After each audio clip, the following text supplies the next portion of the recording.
जंग का दायरा सिर्फ यूक्रेन तक सीमित नहीं रहा। रूस पर हुए हमलों ने स्थिति को साफ भी किया है, लेकिन बात सिर्फ रूस और यूक्रेन के बीच तक भी सीमित नहीं रही, बल्कि बात रूस बनाम नेटो तक पड़ गई। यानी विश्व युद्ध छिड़ चुका है, लेकिन ना तो इस पर नेटो ने ध्यान दिया, ना ही अमेरिका ने। और ऐसा इसलिए हुआ क्योंकि नेटो के खिलाफ अटैक के काफी समय बाद फिजिकल सबूत के साथ रूस के घातक हमले का खुलासा अब हुआ है।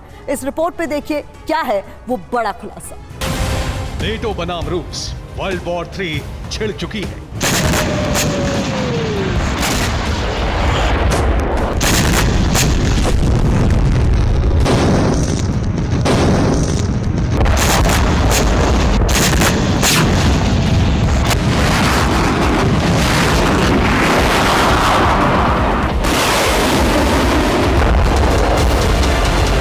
यूक्रेन की जमीन पर मची तबाही का अनुमान जिस स्तर पर विश्लेषकों को लगाया जाना चाहिए था, वो लगाया ही नहीं गया।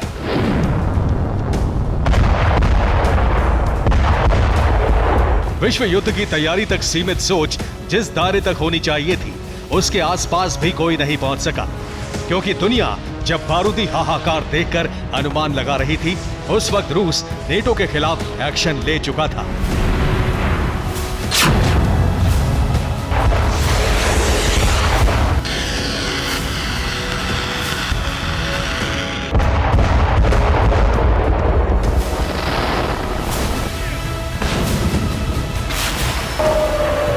ये कयास नहीं है, ना ही कोई सीक्रेट रिपोर्ट है, बल्कि ये खुलासा है जिसके सत्यापन के लिए फिजिकल सबूत भी है।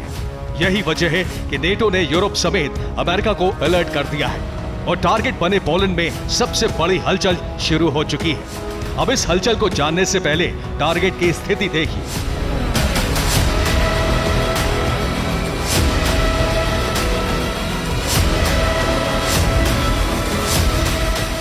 रूस के कैलिनिनग्राद और बेलारूस के बॉर्डर के करीब पोलैंड का उत्तरी शहर बिदगोस्टे के पास जमोस गांव के जंगल में रूस की एक ऐसी मिसाइल गिरने के सबूत मिले हैं।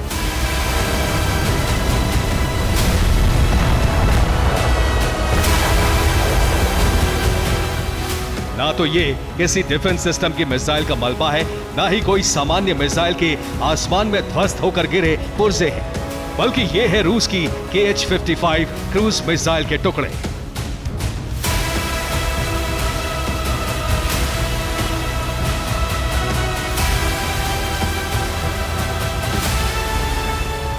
अब इस हलचल और चुनौती का विश्लेषण समझने से पहले ये जान लीजिए कि आखिर विश्व युद्ध की शुरुआत हुई कैसे और इसका खुलासा अब क्यों हो रहा है। दरअसल अप्रैल में बिदगोस्टे शहर के पास जंगल में सेना से जुड़ा मलबा मिला था। पोलैंड के अधिकारियों ने मलबे के बारे में ज्यादा जानकारी नहीं जुटाई, लेकिन नेटो के विशेषज्ञों ने मलबे को मिसाइल के टुकड़े के रूप में पहचाना। इसके बाद मिसाइल के निर्माता तक पहुंचने के लिए जांच शुरू की गई। पोलैंड के AFT सेंटर ने प्रारंभिक जांच में मिसाइल का मेकर रूस को बताया और फिर पूरी जांच के बाद पता चला कि मलबा रूस की KH-55 मिसाइल का है।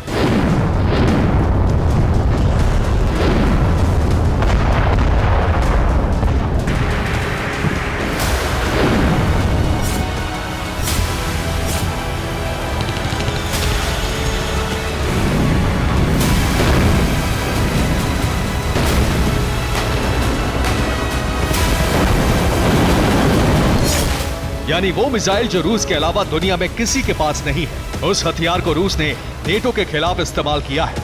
और ये हमला हुआ है दिसंबर 2022 में, जिसे नवंबर में यूक्रेनी मिस फायर की तरह देखा गया था।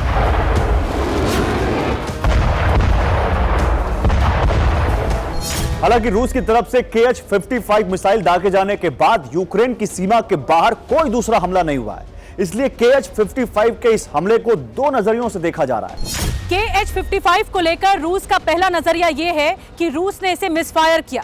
वहीं दूसरा नजरिया यह है कि विश्व की घातक और विनाशक हथियारों की शुरुआत के लिए रूस का सीधे ललकारना।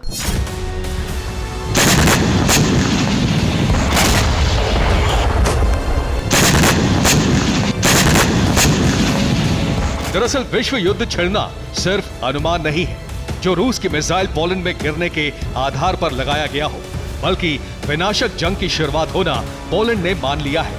जो इस वक्त पोलैंड में मची खलबली के बाद जारी हलचल से पता चलता है। और सबसे बड़ी हलचल ये है कि पोलैंड के रक्षा प्रमुख को बर्खास्त करने की तैयारी शुरू हो चुकी है। ये कार्रवाई पोलैंड पर हुए हमले को नजरअंदाज करने के लिए हो रही है। आरोप है कि पोलैंड पर हमले के बाद तुरंत जवाबी कार्रवाई नहीं की गई। वहीं विनाशकारी हथियार से विश्व युद्ध छेड़ने का संकेत भी पोलैंड फोर्स डिकोड करने में नाकाम रही।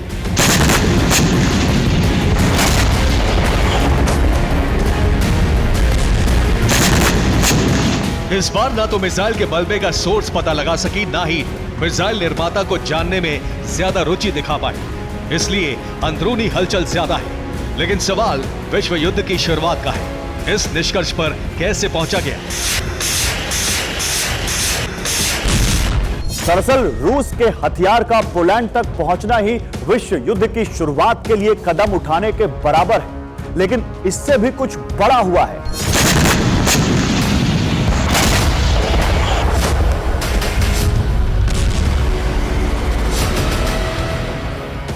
पोलैंड में रूस की जो मिसाइल गिरी है वो सामान्य नहीं है, बल्कि बेहद विनाशकारी है और इसकी लोकेशन और भी ज्यादा चौंकाती है।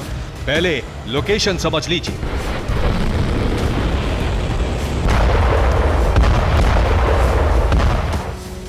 KH-55 जिस जंगल में गिरी है वो नेटो के ट्रेनिंग सेंटर के पास है। समोस्क गांव के जंगल से नेटो का ट्रेनिंग सेंटर 10 किलोमीटर दूर है और जंगल में जिस जगह मिसाइल का मलबा मिला है वहां से रिहाइश सिर्फ 2 किलोमीटर दूर है। इसका मतलब है कि रूस की मिसाइल विश्व युद्ध की शुरुआत करने का संदेश है।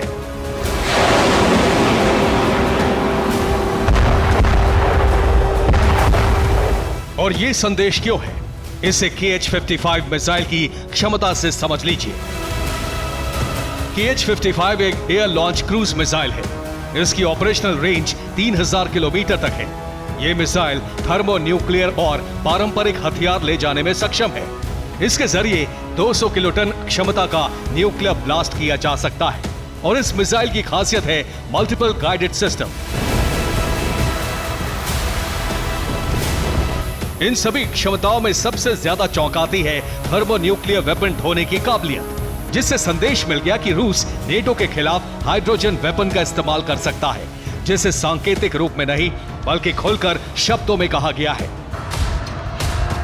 यानी KH-55 का पोलैंड तक पहुंचना सामान्य घटना नहीं है, बल्कि ये नेटो के खिलाफ जंग का सीधा ऐलान है, जिसमें यूक्रेन सिर्फ प्रदर्शन का मैदान है, जिसे बारूदी खेल और बयानबाजी के लिए चुना गया है। लेकिन पोलैंड के रक्षा विभाग की नाकामी की वजह से रूस का ये संदेश इतने लंबे समय बाद मिला कि इसका बारूदी असर कुछ हद तक कम हो गया।